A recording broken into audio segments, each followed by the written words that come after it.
Are you an eloquent speaker of English? If your answer is yes, please do watch this video till the end. Hello friend, आज हम लोग फिर देखने वाले हैं कुछ ऐसे स्लैंग वर्ड जो कि अक्सर एलोक्वेंट स्पीकर जो इंग्लिश के जानने वाले होते हैं दोस्तों, वो ये गलतियां करते हैं। दोस्तों जानकार नहीं है दोस्तों, वो तो ये सारे वर्ड जानता भी नहीं है, तो गलती कहां से करेगा दोस्तों। अगर सपोज कोई बच्चा बहुत ज्यादा शैतानी कर रहा है तो क्या करते हैं, अक्सर मैंने बोलते हुए सुना है लोगों को, वो कहते हैं नोटोरियस चाइल्ड। दोस्तों जो नोटोरियस वर्ड होता है वो तो क्रिमिनल्स के लिए हम यूज करते हैं। तो कभी कोई बच्चा जो है शैतानी कर रहा है तो उसके लिए आप नोटोरियस चाइल्ड आप उसको नहीं बोल सकते दोस्तों। अगर आप इवनिंग में भी आप चाय लेना पसंद करते हैं तो बहुत लोग कहते हैं आई वॉन्ट इवनिंग टी। दोस्तों इवनिंग टी नहीं होता, शाम के चाय को हम लोग कुछ बोलते हैं, तो that I will tell you कि क्या बोलते हैं दोस्तों। सपोज आपको बोलना होता है कि सपोजिंग इफ, मान लो यदि। दोस्तों मान तो लिया, फिर आप यदि क्यों लगा रहे हैं, ये भी दोस्तों स्लैंग होता है। अगर आप सपोज आप एम्प्लॉयर हैं, आपने किसी को हायर किया है तो आप बोलते हैं यू आर अपॉइंटेड एज। दोस्तों you are appointed as the teacher of. दोस्तों यहां पे क्या अपॉइंटेड के बाद आपको एज नहीं लगाना है, ये भी क्या होता है, स्लैंग होता है। दोस्तों सही क्या होता है आपको बताने वाला हो, तो वीडियो में आप अंत जो बनेगा। तो आइए शुरू करते हैं आज का इंपॉर्टेंट वीडियो। दोस्तों जो पहला है स्लैंग वर्ड सपोजिंग इफ।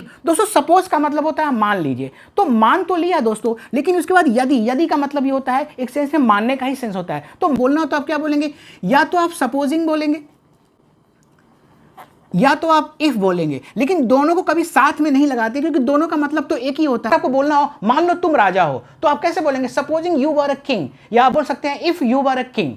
ठीक है दोस्तों, जो नेक्स्ट है वो है सफिशिएंट इनफ। दोस्तों सफिशिएंट का मतलब होता है पर्याप्त और इनफ का मतलब भी होता है पर्याप्त। दोनों का मतलब तो पर्याप्त होता है, तो कभी आप ये मत बोलिए कि I have sufficient enough money to give you, ये रॉन्ग होता है। आपको जब भी लिखना हो तो क्या लिखेंगे, आप बोलेंगे आई हैव सफिशिएंट मनी या I have enough money to give you. आपको दोनों में से एक ही लगाना है, लेकिन कभी भी सफिशिएंट इनफ साथ में नहीं लगाएंगे, ये गलत होता है। नेक्स्ट लैंग्वेज वर्ड है अपॉइंटेड एज टीचर। दोस्तों कभी भी याद रखिएगा, अपॉइंटेड के बाद कभी भी आप एज नहीं लगाते। ऐसे दोस्तों बहुत से वर्ड होते हैं जिनके साथ आपको एज नहीं लगाना होता है, that I will tell you in different video. दोस्तों यहां पे क्या करना है, आपको अपॉइंटेड के बाद एज नहीं लगाना है, तो क्या लगाएंगे आप लिखेंगे appointed the teacher of math या इंग्लिश। जो नेक्स्ट लैंग्वेज वर्ड है वो है नोटोरियस चाइल्ड। दोस्तों याद रखिएगा, बच्चा अगर शैतान है तो उसके लिए आप क्या बोलेंगे, मिस्चीवियस बोलते हैं, मिस्चीवियस बोलेंगे। मिस्चीवियस चाइल्ड आप बोलिए या आप नॉटी चाइल्ड बोलिए, लेकिन कभी भी किसी बच्चे को आप नोटोरियस चाइल्ड आप नहीं बोल सकते हैं। तो आखिर दोस्तों नोटोरियस का मतलब होता क्या है, देखिए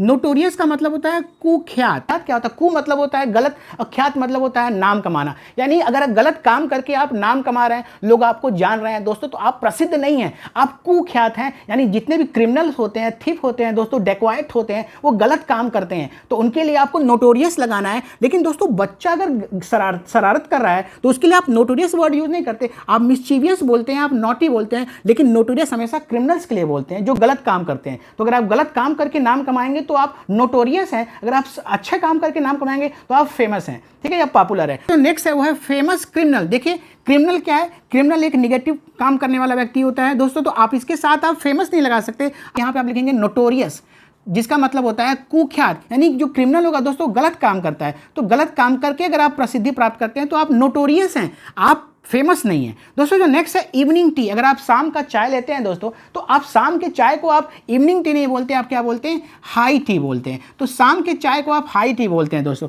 ऐसे दोस्तों अगर आप मॉर्निंग में चाय लेते हैं तो आप मॉर्निंग टी बोलते हैं, ठीक है, लेकिन जब इवनिंग में चाय लेंगे तो आप उसको हाई टी बोलते हैं दोस्तों। तो ये था कुछ इंपॉर्टेंट स्लैंग वर्ड। दोस्तों अगर आपको वीडियो इन्फॉर्मेटिव लगा प्लीज लाइक शेयर कर दीजिएगा। आपने मुझे फॉलो नहीं किया तो फॉलो कर लीजिएगा। मिलते हैं नेक्स्ट वीडियो में, बाय बाय, टेक केयर।